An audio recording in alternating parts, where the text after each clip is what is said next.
Welcome to Might I Add. I'm Jeremy Brener, filling in for Kyle Partain, and joining me to talk all things UCF sports is nightly news reporter Chris Wolf. Chris, how are you today? I'm doing good today. Excellent. How are you doing? I'm doing well. Thank you for asking. All right, we're starting today off on the football field, where the Knights took care of business on Saturday against the Houston Cougars. The Knights took it home 44-29 to earn their 7th win of the season. It wasn't pretty to start for the Knights, who trailed at halftime 23-21, but a strong defensive effort in the third quarter allowed the Knights to pull away. Chris, what impressed you the most from Saturday's win? I like the resiliency of this team. I mean, they trailed at half 23-21. They don't really trail half that much, and I'm impressed with the defense in the second half. They've been struggling in the second half of in games early in the season. The last two games, they gave up a combined less than 100 yards of total offense. The last two games combined, less than 100 yards. In the second half. In the second half. That's great. Dylan Gabriel is getting much better. Over 2,500 yards passing. He's on 23 touchdowns. That's 5 picks. He's having a great season. Trey Nixon had a huge game. Gabriel Davis is nearing 1,000 yards, and he has 10 touchdown catches.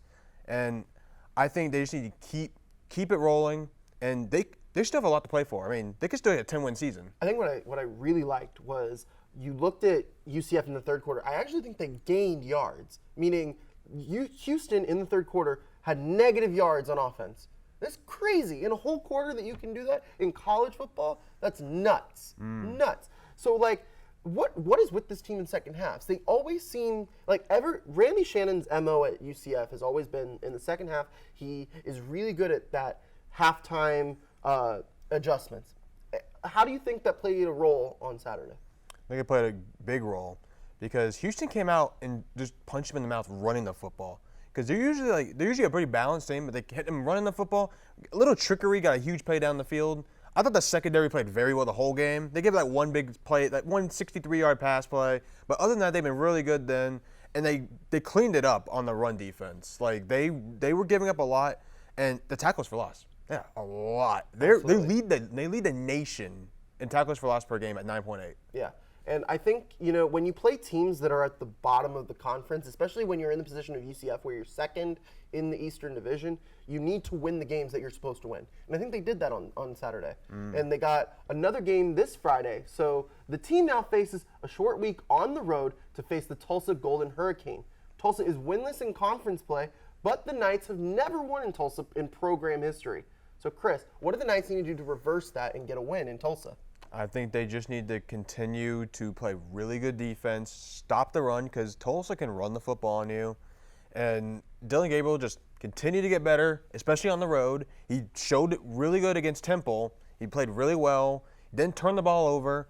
And as long as they just continue to do that, because Tulsa, they might be a 2-7 team. Trap game. They might be a 2-7 team, but they might be winless in conference play as too. But they've had some close games. They have. They missed a chip shot field goal against Memphis that would have won the game at the Horn. They played a really close game with Cincy. They were really competitive with Tulane this last weekend. So don't look at the record. Look at what look at how they've played. Like Tulsa is good. It's just that they just haven't been able to finish. So UCF needs to be ready for a potential trap game. I think it is a trap game because it's a short week on the road. The last time they had a short week on the road, they lost to Cincinnati. And that's probably your biggest loss this season, bigger than the Pittsburgh loss, because that was a conference loss, and it's putting them in second place. And the thing is, the American Conference this year is deeper than it has ever been. You have 4 teams that ended up in the top 25 this week, and UCF was the next team just outside that top 25. So 5 teams in the top 26. It's more than the ACC. It's more than the Pac-12, more than the Big 12. What do you think that means for this conference moving forward? I think it means a lot. Like, I think they should consider more like tie-ins maybe for American Conference teams.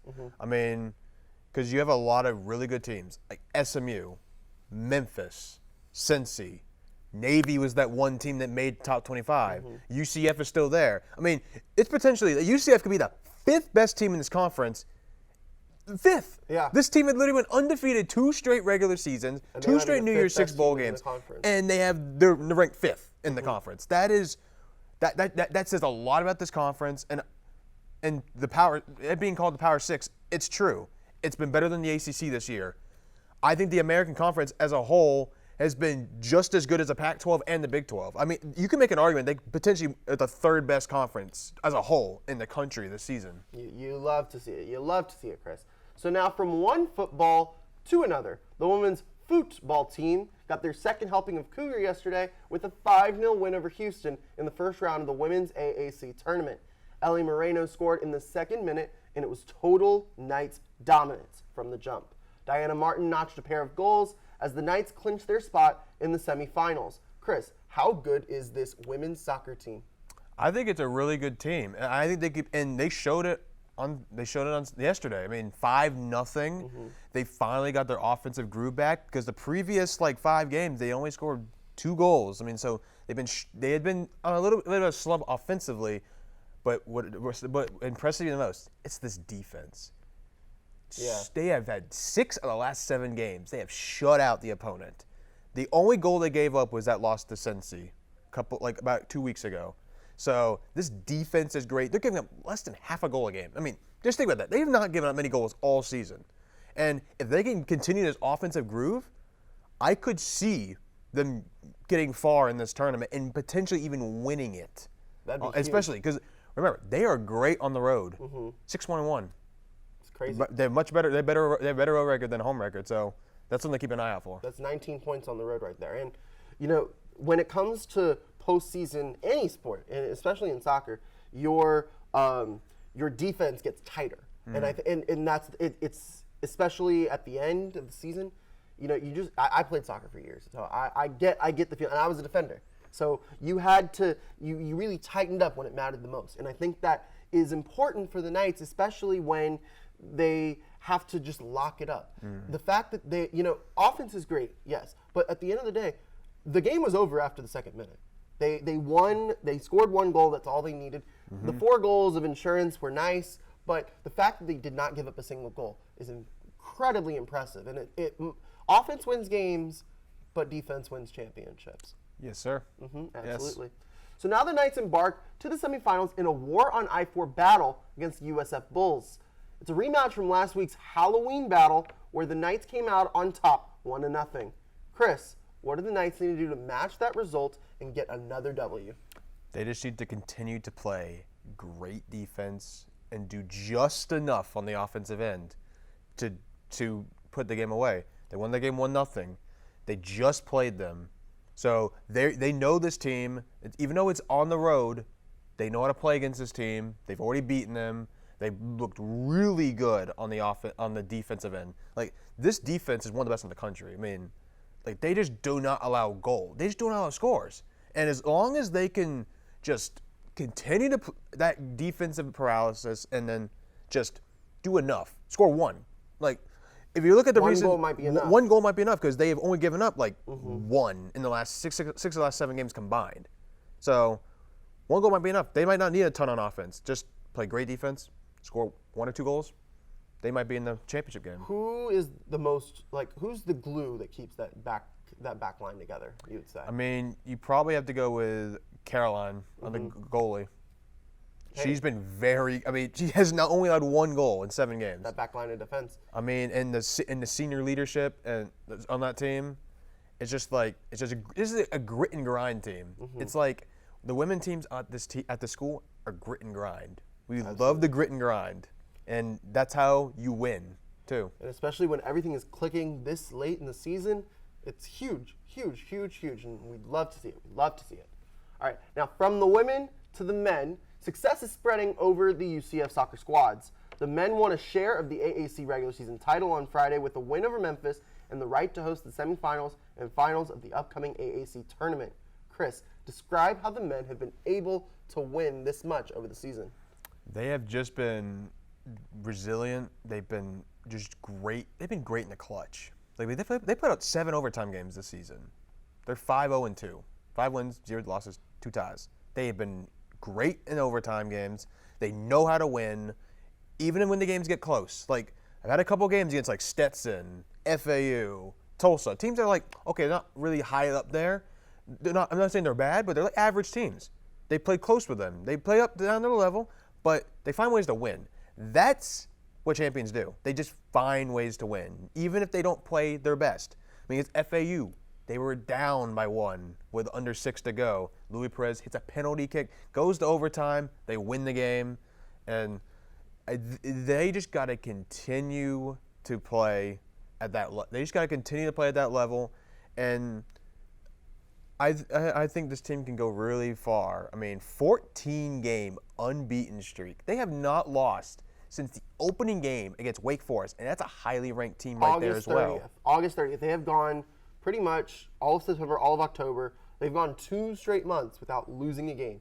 It's crazy. And something that I think that has been part of the success of this team, they have incredible chemistry. They know how to play together. They love to play together. And it's guys that have played together for several years. And I think that has played a big role as to why this team has been so resilient, as you said, Chris, this season. Is they know how to play with each other. They know how to push buttons. They know how to maneuver themselves in games where they're trailing, in games where they're winning, in games when they're tied. They know how to win on so many different scenarios because they've played together so many times before, and they know how to lose. They know how to win together. They know each other's ins and outs, and that is so important when you're playing this late into the season. Is how well you gel well as a team. Because look, soccer is probably one of the more ultimate team sports. You really can't. It's not one of those sports where you can have one person go off and that's it. It's a total team sport, and the chemistry, the way the team revolves itself around each other, that is how you win games. And they know how to win. They haven't lost since August 30th against Wake Forest. So then the number 6 team in the country. So that is a huge reason as to why they are. They come out. It comes out tomorrow. So perhaps maybe they jump up to 5. That'd be crazy. It'd be like the football team. I mean, I'm just thinking, if they win that game at SMU, they don't tie it. You could be looking at top 3. That's how close it is. Maybe being a top 3 team in this league in the country. Yeah. Is UCF a football school? The answer is yes.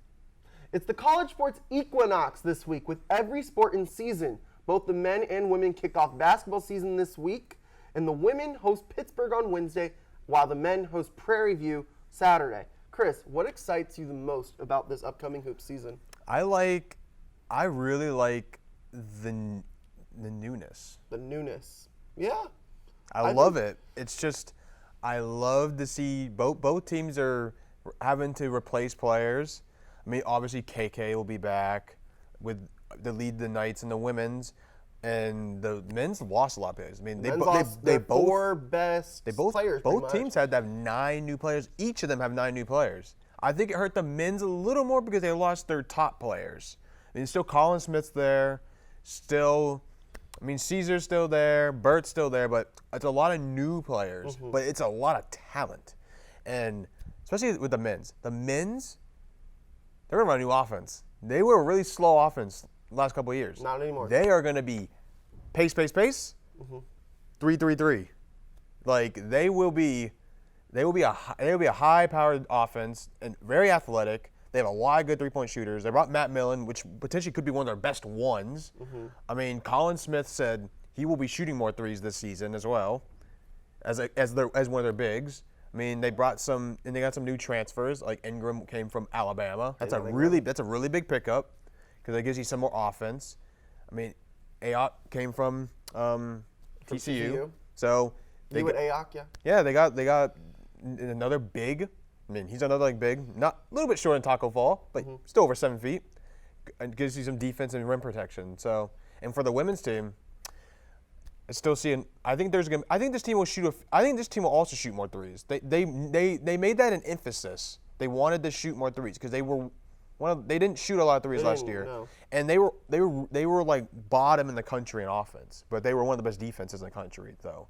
Like they could defend. They wanted to get the offense a little bit better. I think the men's team, because Taco Fall is now off to bigger and better things over with the Maine Red Claws, I think that offense is going to have a lot more freedom because you don't have a big 7'6" man that can only really stand right near the basket. So they're gonna be able to space the floor a lot more than they did last year because they have guys that can they have more versatile pieces in that offense, and it's less of a positionless.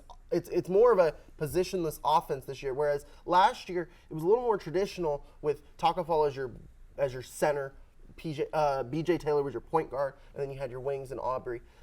But this year it's more positionless. You have Colin Smith, who's able to maybe show a little bit of range. You have Cesar DeJesus, who can play multiple positions. Dazon Ingram can play multiple positions. Matt Malign can play multiple positions. So I think the men, it's more versatility. And with the women, I think we really don't know a lot about this team. It's a young team. It's a very young team. And I think last year what they saw was they had 7 seniors. They really counted on that senior leadership. It's why they ended up in the tournament to begin with.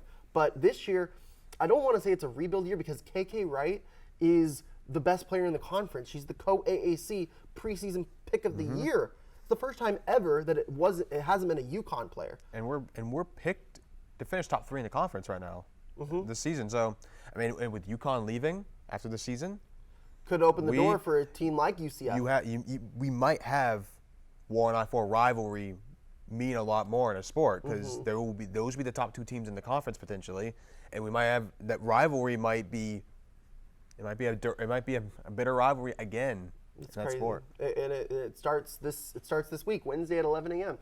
So it's the busiest slate of games for UCF athletics this year, this week. Here's a schedule of all the games this week. Men's soccer faces Cincinnati Tuesday on the road. Women's basketball hosts Pittsburgh in their season opener Wednesday and travels to Belmont on Saturday night. Women's soccer enters the War on I-4 Thursday night, while volleyball hosts ECU on Friday. The football team heads to Tulsa on Friday night as well, and there's fall ball for the men on Friday at Stetson and for the ladies Saturday against Florida State. Thank you, Chris Wolf, for joining me today for the episode of Might I Add. Be sure to follow all of our social media at Hitting the Field, Instagram, Facebook, and Twitter, and to like, comment, and subscribe to our YouTube channel. We'll be back. We'll be off next week for Veterans Day, but Kyle Partain returns in 2 weeks to talk UCF sports. Thank you for tuning in. I'm Jeremy Brener. He's Chris Wolf, and we'll see you in 2 weeks for another episode of Might I Add.